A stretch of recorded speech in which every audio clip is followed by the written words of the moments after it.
Hi, my name is Lisa, and I'm your original bush girl living in a pharmaceutical world. Now, today I'm coming to you from the beautiful, beautiful New York, but I'm originated from the beautiful parish of Trelawney in Jamaica. I can never leave out my parish of Trelawney. I love it. So that's where my grandmother is from. And she is a reason why I'm here speaking to you today, because she gave me all this knowledge about home remedies. And it would be a shame for it to go with her, because I want to keep her memory alive and keep her legacy pumping and vibrant as she was in life. So today I'm going to talk to you about salt. Something we all have in our homes in some shape, form. We have salt in the house, right? You know, my policy is having options. Not a definite, but definitely having something to grab if you don't have what you really, really need on hand. Of course, I always start with a little story about my grandmother. She was so fabulous, so wonderful. And, she every time I talk about her, I get a little emotional. So you have to forgive me. You have to see with me. I really, really loved her. She's the best person that I know to date. The best person that I know. So we came home. We lived near the ocean. That's the first thing I should say. We lived probably a mile out from the ocean, and that was absolutely great for us because we went every now and then, and we would walk or we would take the bus or a taxi to the beach, and it was just one of our favorite things to do, myself and my brothers. So one day we came home from school and we all had conjunctivitis, or pink eye, as most people know it. So we all came home ill, our eyes are itching, and we're all sick. So it was a Friday, I remember specifically, and my grandmother says, okay, everybody's going to the beach in the morning, and we're going really early before anybody gets there. So we were all excited and we headed to the beach. Now, when we got there, we were the only persons on the beach, and she says, okay, go in the ocean, frolic, do your thing, and just make sure that you wash your eyes out thoroughly with the salt water. So we were all saying, but it's gonna sting. And she says, listen, wash your eyes out with the salt water. So me being obedient and Miss Goody, I went into the water, I played and everything, and of course I washed my eyes out with the salt, which stung like crazy. But my brothers, being men, we know how men are when it comes to ailment. They sort of equated salt in their eyes to the apocalypse. Alright? So it's gonna burn. No, we're not gonna do it. And of course they went home and they didn't do it. And my grandmother carried a bottle and she filled it with seawater, and we went home. So I went home and my pink eye went away. I had pink eye for half a day, and my brothers had pink eye for 2 weeks. No, every morning they woke up and their eyes were sealed shut, and they had to use warm water to get their eyes open, and it was just a big to do. They were really, really sick, and they were really patients in hospitals, and they really suffered it out because they decided they weren't going to wash their eyes in the water. Now, was it the washing that sent away my pink eye? I really don't know. I don't know the science behind it. I don't know the science behind a lot of the things that my grandmother did. But guess what? They always worked for me. And what I know to date is that the sea, the ocean, it's filled with healing microbes.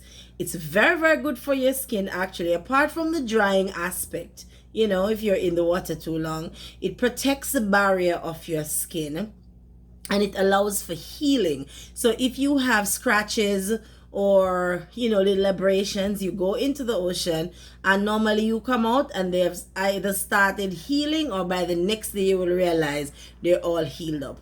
Now it's because of the healing microbes in the ocean and because of the salt element.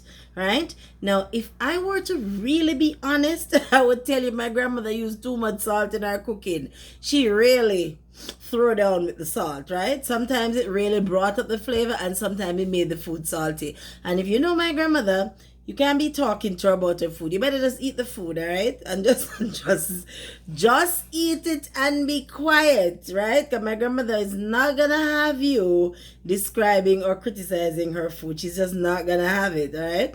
So once I was moved out and on my own though, I sort of, looked at the history of my family and any ailments that we would have had associated with sodium intake and any high blood pressure issues.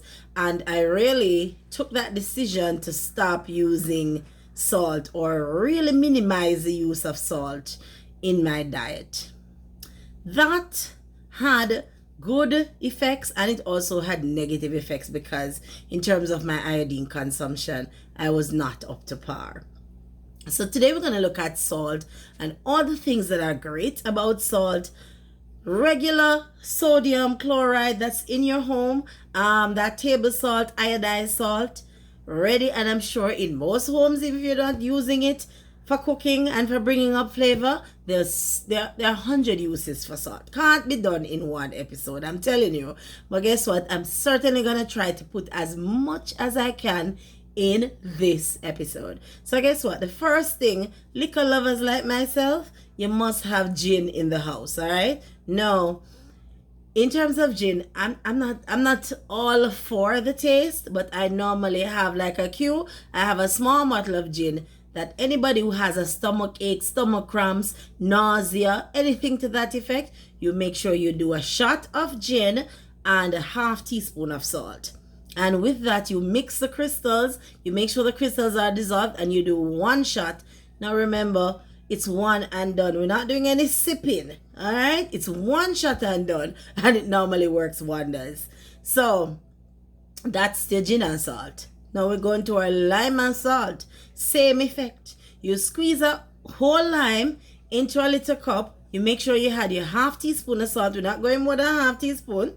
So you have your half teaspoon of salt and you're going to mix out all the crystals and you're going to take a shot. That works wonders, stomach aches. I'm telling you, we never used to take painkillers.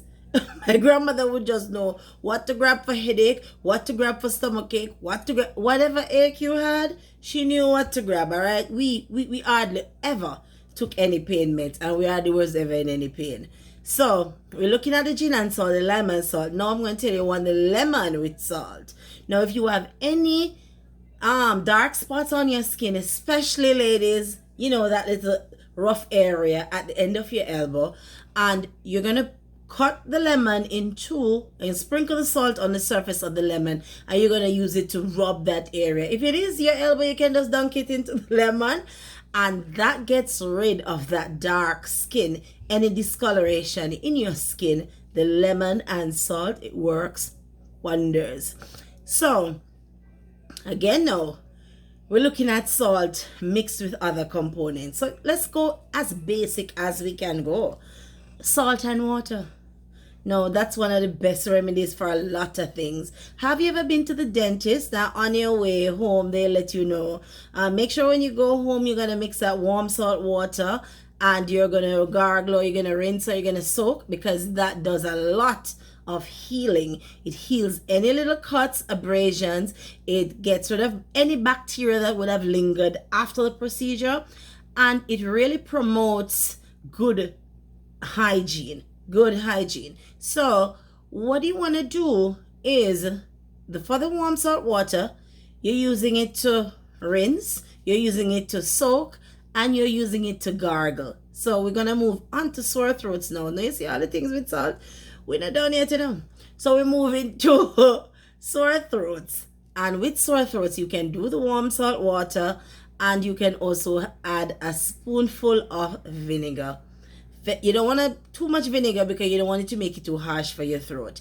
And you're going to gargle, and that is going to bring up all of that mucus from your throat.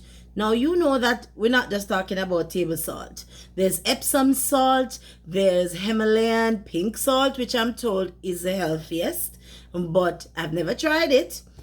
Basically just hearing from the chefs, they say it's the best for you. So Epsom salt is absolutely fabulous for soaking.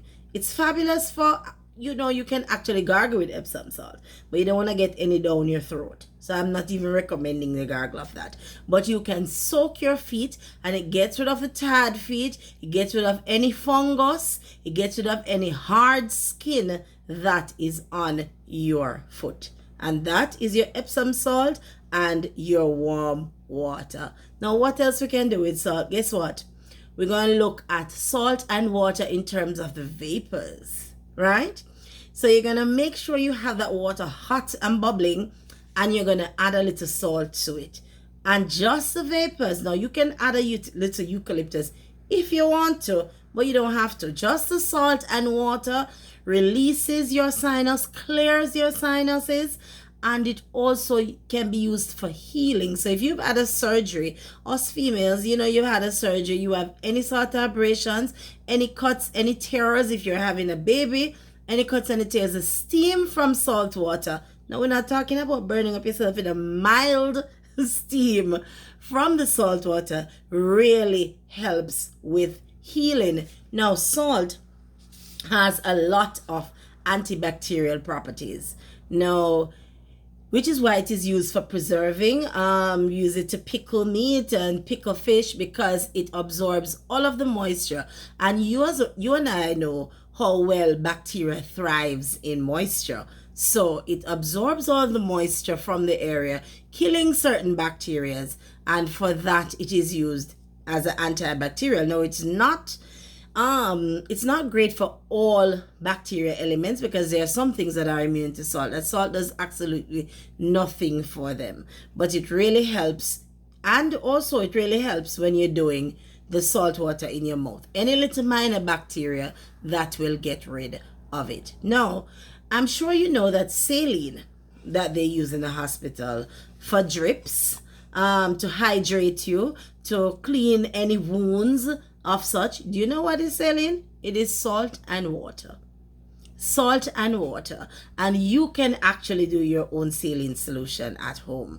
Now, all you need is 1 cup of warm water, and you need your half teaspoon of salt, and you're going to mix those crystals out, and you would have had your own homemade saline solution, which can stand for 3 days at room temperature. Now, after that, you want to make sure you have a fresh saline solution. So if you have a wound and you're cleaning the wound, and we're not telling you to do any medical procedures at home, what I'm trying to show to you, have an option.